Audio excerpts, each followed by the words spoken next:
이 시간 지극히 작은 자 하나에게 한 것이라는 제목으로 말씀 함께 살펴보겠습니다.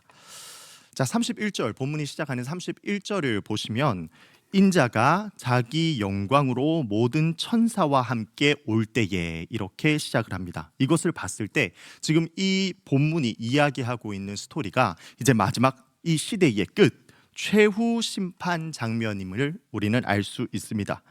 드디어 인자 예수님은 영광의 보좌에 앉게 되셨고 모든 민족을 이곳으로 모으고 사람들을 구분하십니다. 예수님은 영생에 들어갈 자들은 양으로, 또 영벌에 들어갈 자들은 염소로 각각 비유를 하고 계십니다. 인자는 양과 염소를 하나하나 구분하여서 양들은 자기 오른쪽에, 염소는 왼쪽에 두셨습니다. 그리고 각각의 그룹과 대화를 하시는데 그 대화의 장면을 보면 양과 염소의 대화 모두 다 동일한 구조로 이루어진 것을 볼 수 있습니다. 그 구조가 어떤지 표로 잠깐 볼까요? 자, 첫 번째 우리가 같이 읽었던 본문의 내용 34절에서 40절을 보시면 양과의 대화의 내용입니다. 먼저 왕이 먼저 보상 선언을 하고요. 그 보상을 왜 해주는지 보상 선언의 근거를 알려줍니다. 그랬더니 의인들이 반문하죠. 저희가 언제 그랬습니까? 이야기했더니 마지막으로 왕의 마지막 원칙을 선언합니다. 이와 동일한 형태로 염소와의 대화도 41절부터 45절까지 이어지는데 왕이 심판 선언을 합니다. 그리고 왜 그러한 심판을 행하는지 근거를 알려주셨죠. 그랬더니 그들이 반문합니다. 우리는 그런 적 없는데요. 이렇게 물어보죠. 그랬더니 왕의 원칙을 선언으로 이제 모든 사건이 마무리되는 것을 볼 수 있습니다. 자, 그러면 이제 한 대목씩 이게 어떤 스토리로 흘러가는지, 또 이것이 우리에게 오늘날 이야기하고 도전하는 것은 무엇인지, 우리가 무엇을 해야 할지 한번 고민하는 시간 되기를 소망합니다. 자, 왕의 보상 선언 먼저 보겠습니다. 왕은 먼저 오른편에 있는 양에게 선언하십니다. 34절 말씀입니다. 내 아버지께 복받을 자들이여 나와 창세로부터 너희를 위하여 예비된 나라를 상속받으라, 이렇게 이야기하죠. 말씀 계속 띄워주세요. 자, 일단 양들을 부르시는 표현이 뭡니까? 내 아버지께 복받을 자들이여, 그들에게 명령합니다. 나와 내게 나오라 이야기하죠. 그리고 그들이 받게 되는 보상에 대해서 이야기하는데 창세로부터 예비된 하나님의 나라를 상속받게 될 것이다, 이렇게 이야기합니다. 자, 의인은 아들이신 예수님을 통해서 아버지 되신 하나님께로부터 복을 받게 됩니다. 그때 복의 내용은 하나님 나라인데 그 하나님 나라는 심지어 세상이 창조될 때부터 예비되고 준비될 하나님의 나라라고 합니다. 정말 이것이 예정된 사람, 구원받기로 예정된 사람에게 주어질 것으로 세상이 창조되기 전부터 준비가 되었는데 이것이 변함없이 신실하게 지켜졌다는 것을 볼 수 있죠. 자, 그런데 그 나라를 어떻게 하라고 합니까? 상속받으라라고 이야기합니다. 이게 엄청난 표현입니다. 단지 그 나라의 백성으로 살라라고 이야기하는 게 아니라 상속받으라는 거죠. 상속은 누가 받습니까? 자녀가 받습니다. 그러니까 의인은 이제 하나님의 자녀가 된다는 겁니다.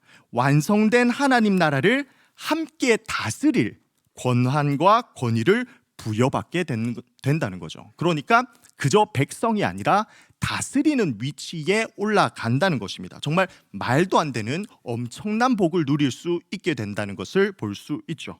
자, 이어서 이제 이러한 복을 왜 허락해 주시는지를 설명해 주십니다. 35절에서 36절 말씀 우리 함께 읽겠습니다. 시작. 내가 줄일 때에 너희가 먹을 것을 주었고 목마를 때에 마시게 하였고 나그네 되었을 때에 영접하였고 헐벗었을 때에 옷을 입혔고 병들었을 때에 돌보았고 옥에 갇혔을 때에 와서 보았느니라.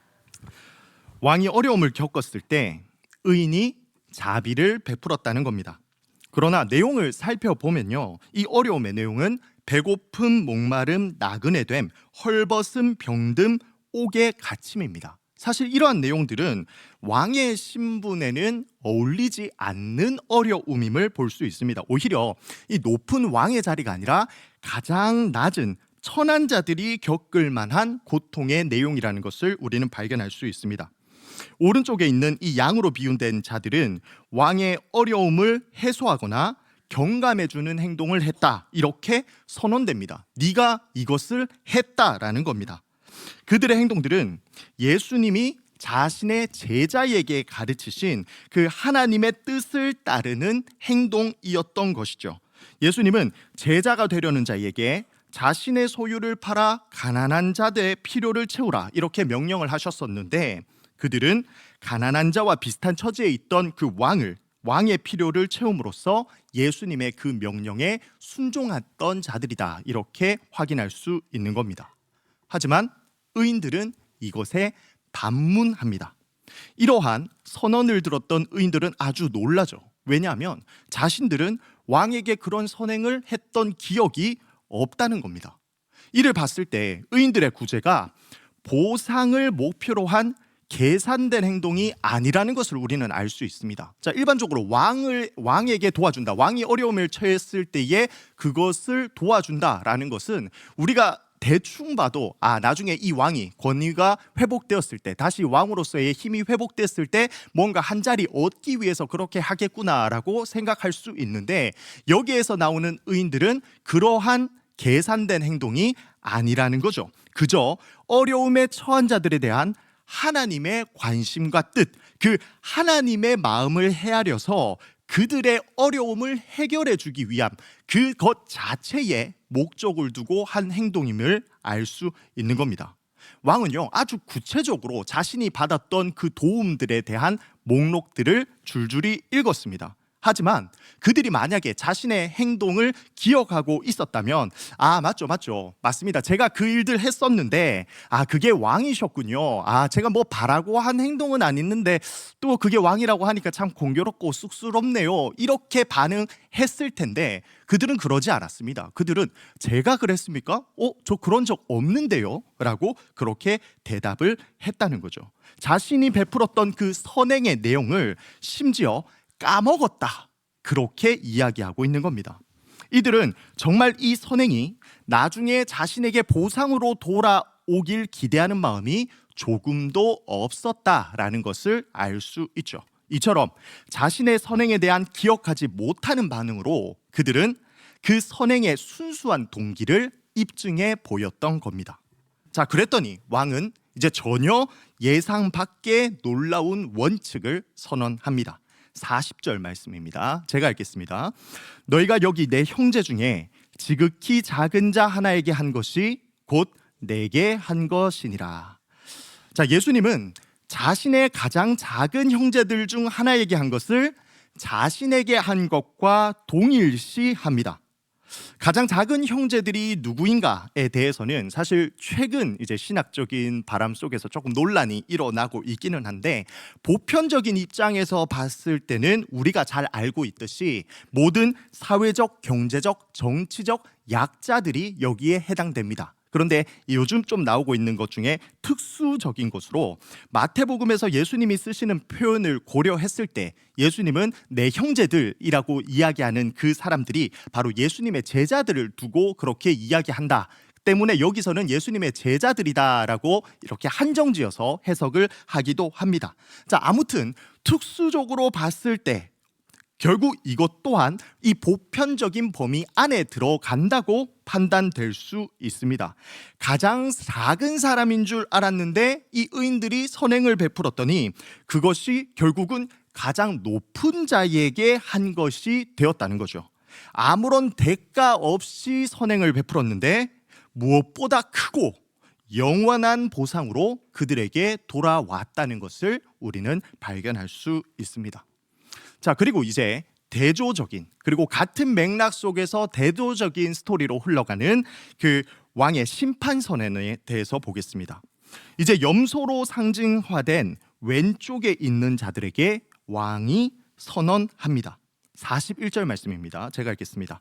저주를 받은 자들아, 나를 떠나 마귀와 그 사자들을 위하여 예비된 영원한 불에 들어가라. 자, 아까 전과 동일한 맥락에서 이어지는 선포임을 볼 수 있습니다. 누구라고 부릅니까? 저주를 받은 자들아. 이번엔 명령합니다. 아까 전에는 나에게 와라 이렇게 이야기했는데 이번에는 반대로 나를 떠나라라고 이야기하죠. 그리고 그들이 받게 되는 심판의 내용이 뭡니까? 마귀를 위해서 예비된 영원한 불에 들어가라라는 겁니다. 그리고 의인과 같은 맥락에서 반대되는 이유로 이러한 심판이 이루어졌음을 밝히고 있죠. 왕이 이러한 동일한 어려움을 겪었을 때 그들은 왕에게 자비를 베풀지 않았기 때문입니다. 자, 그랬더니 왼쪽에 있던 사람들이 반문하죠. 왼쪽에 있던 사람들도 마찬가지로 몰랐다는 겁니다. 아니, 도대체 왕이 힘들었을 때 언제 우리가 외면했습니까? 그랬더니 의인들에게 했던 대답과 같은 맥락으로 이들에게 왕의 원칙을 반대로 선포합니다. 45절 말씀. 이 지극히 작은 자 하나에게 하지 아니한 것이 곧 내게 하지 아니한 것이니라. 자, 그리고 이제 이 이야기의 최종적인 결론이 46장 6절에서 등장합니다. 이 46절 함께 읽겠습니다. 그들은 영벌에 의인들은 영생에 들어가리라 하시니라. 자, 모든 인간에 대한 하나님의 심판에는 오직 두 가지의 결과만 있습니다. 영원한 형벌 아니면 영원한 생명입니다. 하나님 판결에서 의인은 영생을 얻게 되고 그렇지 않은 자들은 영원한 형벌을 받게 되는 것이죠. 자, 이렇게 오늘 본문에 대한 이야기가 마무리됩니다. 자, 혹시 지금까지 본문에 대해서 같이 살펴보면서 혹시 이상한 점을 느낀 분이 없습니까? 좀 있으면 좋을 것 같은데. 이상한 점이 있습니다. 이 이상한 점은요, 지금까지 우리가 교회에서 들었던 설교와 가르침과 조금 반대되는 이야기를 하고 있습니다. 힌트는 로마서입니다. 자, 로마서의 전체 주제를 네 글자로 요약하면 뭘까요? 이신칭의입니다. 믿음으로써 옳다 부르심을 받는다. 곧 믿음으로 구원을 얻는다는 것이죠. 우리는 지금까지 계속해서 이것을 대해서 배워왔습니다. 그렇죠. 그리고 이 본문을 알고, 이러한 내용을 알고 있는 사람이 이 본문을 보면요, 이 본문이 너무 충격적입니다. 왜 그렇습니까? 지금 영생을 얻거나 영벌을 받는 것에 대한 기준이 뭡니까? 선을 행했냐, 행하지 않았냐로 판결이 나고 있습니다. 그럼 뭡니까? 지금 믿음으로 구원받는 것이 아니라 행함으로 구원받고 있는 것이 아닙니까? 조금 이상하죠. 저는요, 다른 교단의 교리를 인정하는 사람 아니고요, 누구보다 이 이신칭의 교리를 사랑하고 따르는 사람입니다. 그러나 믿음으로 구원받는다는 것만 강조했더니 믿음만 너무 강조되고 이후의 것이 무시되는 경향이 있다는 거죠. 사실요, 연초에 우리 담임 목사님이 계속 강조했던 표현이 하나 있습니다. 갈라디아서 5장 6절에 나타나는 표현인데요, 사랑으로서 역사하는 믿음이라는 표현입니다. 사랑으로서 역사하는 믿음. 제가 제일 좋아하는 성경 구절이 바로 이 구절이기도 합니다. 자, 믿음은요, 사랑으로서 역사한다고 합니다. 여기서 역사한다라는 표현은 일한다라는 표현입니다. 믿음이 사랑이라는 모습을 가지고 일한다는 거죠. 자, 이때 사랑의 대상은 누구입니까? 하나님 사랑, 이웃 사랑입니다. 믿음이 있는 사람은 하나님을 사랑하는 표현을 숨길 수가 없다는 거죠. 마찬가지로 믿음이 있는 사람은 이웃을 사랑하지 않을 수가 없다는 겁니다. 그것이 행함으로 드러날 수밖에 없다는 거죠. 때문에 행함으로 구원받을 수 있냐 없냐라고 한다면 반드시 행함으로는 구원받을 수 없지만 믿음 있는 사람이라면 자연스럽게 그 행함이 따라온다라는 것입니다. 이것을 이제 교리적 용어로 설명하자면 칭의를 받은 사람에게는 성화가 따라온다라는 것이죠. 반대로 성화의 과정이 일어나지 않는다? 그렇다면 칭의를 받지 못한 것으로 해석하는 것이 옳다는 겁니다. 자, 때문에 여기서 선행을 행하지 않았던 사람들은 결국 믿음이 없는 사람이었고 결국 그 사람들은 구원을 받지 못하게 되는 결론에 이르게 되는 겁니다. 자, 그렇다면 이제 오늘 우리가 조금 집중해서 볼 사람들은 영벌을 받은 자입니다. 이 구원받지 못한 자들이 어떤 자들이었는지 조금 더 디테일하게 함께 살펴봤으면 좋겠는데요. 자, 44절에서 그들이 예수님께 반문할 때에 예수님을 뭐라고 불렀습니까? 주여라고 불렀습니다. 저기 아저씨, 저기 심판대에 앉아 계신 분이라고 부른 게 아니라 예수님을 주여라고 불렀다는 거죠. 그러나 주여라고 불렀지만 구원받지 못한 자들입니다. 사실 이거는 그렇게 우리에게 놀라운 사실은 아닙니다. 왜냐하면 아주 익숙한 성경 구절이 있죠. 마태복음 7장 21절 말씀 우리 함께 읽을까요? 시작. 나더러 주여 주여 하는 자마다 다 천국에 들어갈 것이 아니요 다만 하늘에 계신 내 아버지의 뜻대로 행하는 자라야 들어가리라. 아멘. 자, 이들이 예수님을 주님이라고 부르기는 하지만 아까 그 칭의와 성화의 그 맥락 속에서 하나님의 뜻대로 행하지 않았기 때문에 구원받지 못하는 것은 너무나 당연하다. 또 우리에게도 너무나 익숙한 구절이다 알 수 있습니다. 자, 그러면 이제 이 구원받지 못한 자들이 어떤 부류에 속한 사람들인지를 한번 생각해 봤으면 좋겠습니다. 자, 먼저 구원받은 사람들을 먼저 살펴볼게요. 오른편에 있던 자들에게 자, 니들은 나에게 선행을 베풀었다 이렇게 이야기하니까 그들이 반문할 때에 대답할 때에 그들의 정체에 대해서 이 마태복음은 정확히 알려줍니다. 누구라고요? 의인이라고 합니다. 이에 의인들이 대답하여 이르되라고 이야기하고 있죠. 그들은 의인이었던 겁니다. 당연하죠. 하나님의 뜻대로 행했으니까. 자, 그러면 이제 왼편에 있던 자들이 어떤 사람인지를 살펴보겠습니다. 지금 이 대화가 동일한 구조로 일어나고 있는 것을 알 수 있죠. 그러니까 의인들이라고 규정된 그 문구와 대조되는 이제 대응되는 그 구절을 살펴보면 이 사람이 누구인지를 알 수 있을 텐데 너무 빨리 보여주셨어요. 자, 44절에 뭐라고 되어 있냐면 그들도 대답하여 이르되라고 되어 있습니다. 그들도 대답하여. 이게 이상한 겁니다. 지금 이 대화는 분명히 같은 맥락과 같은 구조 속에서 일어나고 있고요. 대조적으로 일어나고 있습니다. 그러니까 여기에 그들이 아니라 뭐라고 기록되는 것이 자연스러울까요? 악인이죠. 그렇죠? 지금 의인 나왔으니까 구원받지 못하는 이 사람들은 악인이라고 기록되는 것이 자연스러울 겁니다. 그런데 의도적으로 지금 악인이라는 표현을 쓰지 않고 그들을 악인으로 규정하지 않고 단순히 그들이라는 표현으로 그들을 이야기하고 있다는 거죠. 행하지 않았으니까 구원받지 못했으니까 악인이 맞을 겁니다. 그런데 악인이라 하지 않습니다. 왜 그럴까요?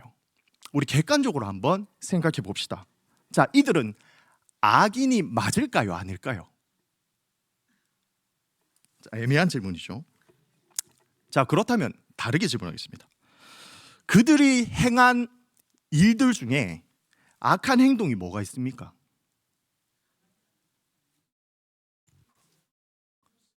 그들이 악한 행동을 했나요? 뜻을 안 따랐는데 한 거 중에 악한 행동 한 게 있습니까? 없습니다. 그들은 악한 행동을 한 것은 아무것도 없습니다. 그러니까 그들은 실제로 악인은 아닌 거죠. 그들이 잘못한 것은 악한 일을 한 게 아니라 선한 일을 하지 않은 것 때문에 지금 악한 사람이다. 그것이 근거가 되어서 악한 사람이고 구원받지 못하게 된 겁니다. 자, 이제 우리의 모습을 한번 돌아봅시다. 이게 진짜 무서운 말씀이거든요. 혹시 이 선을 행하는 부분에 있어서 우리가 좀 안일하게 생각하고 있었던 것은 아닌지 스스로를 잘 돌아보셔야 합니다.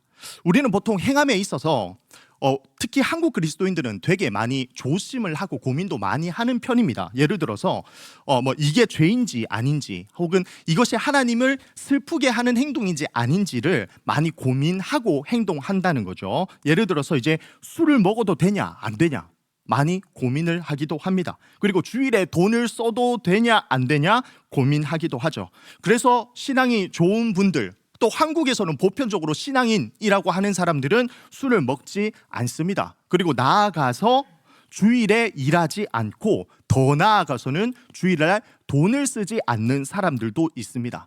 이건 조금 이제 복잡한 과정을 겪는데, 조금 더 단순하게 생각했을 때 우리 10계명의 리스트들을 한번 생각해 보면 좋습니다. 살인, 간음, 도둑질, 거짓 증거, 탐냄입니다. 자, 여기서 제가 혹시 질문할 테니까 해당되는 분들 손 들어 주십시오. 혹시 살인하신 분 계십니까? 나는 살인을 해본 적 있다. 예수님 기준 말고요. 10계명 기준으로. 네. 그러면 혹시 간음 해보셨습니까? 아니, 도둑질은 저도 어릴 때 해본 기억은 있어서, 네, 어머니 이렇게 지갑 슬쩍 하기도 하고 뭐 그랬어서, 근데 법적 문제까지는 간 적은 없거든요. 아마 대부분의 우리 성도님들이 그러지는 않으셨을 겁니다. 살인 안 해봤고, 간음 안 해봤고, 도둑질 안 했을 겁니다. 그러면 우리는 의인인가요? 마음으로, 예, 그거는 이제 예수님 기준, 그거는 이제 바리새인보다 훨씬 더 높은 기준에서 이야기를 하는 건데, 일단 우리가 살인, 악한 거 행하지 않았고, 간음 행하지 않았고, 도둑질 행하지 않았다는 거죠. 이게 오늘 본문이 말해주는 것입니다. 우리는 악한 무언가를 하지 않으면 땡이라고 생각해요. 악한 거 하지 않았으니까 우리는 괜찮다, 우리는 의인에 속한 자들이다, 이렇게 생각하는 겁니다. 결국 아무것도 하지 않았을 때 나는 의로움을 지키고 있다 착각한다는 거죠. 그러나 오늘 본문은 그것을 이야기하고 있지 않습니다. 악한 것을 행하지 않는 것으로 끝나는 게 아니라 더 나아가서 선을 행해야 한다는 겁니다. 선을 행함으로써 하나님 앞에서 의인으로 인정받을 수 있다는 거죠. 이게 진짜 무겁고 무서운 말씀입니다. 왜냐하면요, 안 하는 부분에 있어서는 완료된 상태가 있습니다. 그러니까 우리는 살인 안 하고, 저는 이번 주에 살인 안 했고요, 이번 주에 술을 안 마셨습니다. 그러니까 이번 주에 저는 할 거 다 한 겁니다. 이 부분에 대해서는 더 이상 이야기할 게 없죠. 그러나 지극히 작은 자에게 선행을 베풀라, 이것은요 완료될 수가 없습니다. 끝이 없죠. 왜 그렇습니까? 저희가 옆집에 어려운 분이 있어서 도왔다고 칩시다. 그러면 끝났습니까? 아니죠. 앞집에 또 어려운 분들이 있습니다. 옆 동네에도 있고요, 옆 도시에도 있고, 나아가 옆 나라에도 분명히 어려움을 겪고 있는 사람이 있다는 겁니다. 사실상 지극히 작은 자에게 선행을 베푸는 것은 끝이 없는 선행 행위가 요구된다는 말씀인 거죠. 그런 맥락에서 다시 우리가 그 양에 속한 사람들을 봤을 때 그 의인으로 인정받는 사람들이 얼마나 대단한 사람인지를 우리는 확인할 수 있게 되는 겁니다. 눈에 보이는 줄인 자, 목마른 자, 나그네 된 자, 병든 자, 옥에 갇힌 자들을 세세하게 다 보살핀 사람이라는 거죠. 자, 오해하시면 안 됩니다. 자, 이런 행함을 강조하다 보니 결국 믿음 구원에서 행함 구원으로 귀결되어서는 절대 안 됩니다. 다만 믿음만 강조하다가 우리는 안일한 상태에 빠져서는 안 된다는 거죠. 우리에게 주어진 지극히 작은 자에게 실질적인 선행을 베풀어야 하는 것, 이것이 우리에게 주어진 사명이며 우리에게 맡겨진 책임이고 우리가 반드시 해야만 하는 의무라는 겁니다. 자, 이제 올 한 해가 거의 마무리되어가는 시점 가운데 있습니다. 우리 성도님들, 올 한 해 한번 잘 돌아보십시오. 어떤 선행을 베푸셨고 어떤 작은 자에게 도움을 주셨습니까? 연초에 뭐 여러 가지 일들 생각하실 겁니다. 기부를 그렇게 작정하신 분도 있을 거고 여러 가지 도움 줄 거를 생각하신 분들이 있는데, 과연 그게 올 한 해 동안 몇 번이나 얼만큼 착실하게 잘 지켜왔는지를 스스로를 잘 돌아봤으면 좋겠습니다. 그리고 이번 한 주 제가 감히 우리 성도님께 과제를 하나 드리겠습니다.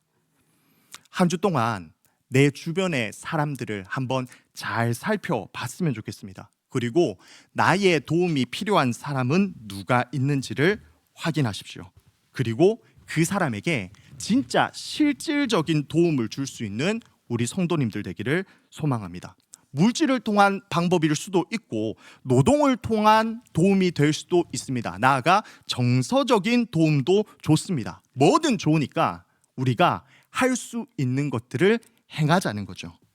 그것이 우리가 믿음으로 구원받는 자라는 것을 증명하는 방법이기 때문입니다. 하나님이 미워하시는 것을 행하지 않는 것으로 만족하지 않고 하나님이 기뻐하시는 것을 행하는 데까지 나아가는 그것으로 우리의 믿음을 증명하여 하나님 오른편에 서게 되는 우리 대구 동성교회의 모든 성도님들 되시길 간절히 소망합니다. 아멘. 아멘. 기도하겠습니다. 하나님 아버지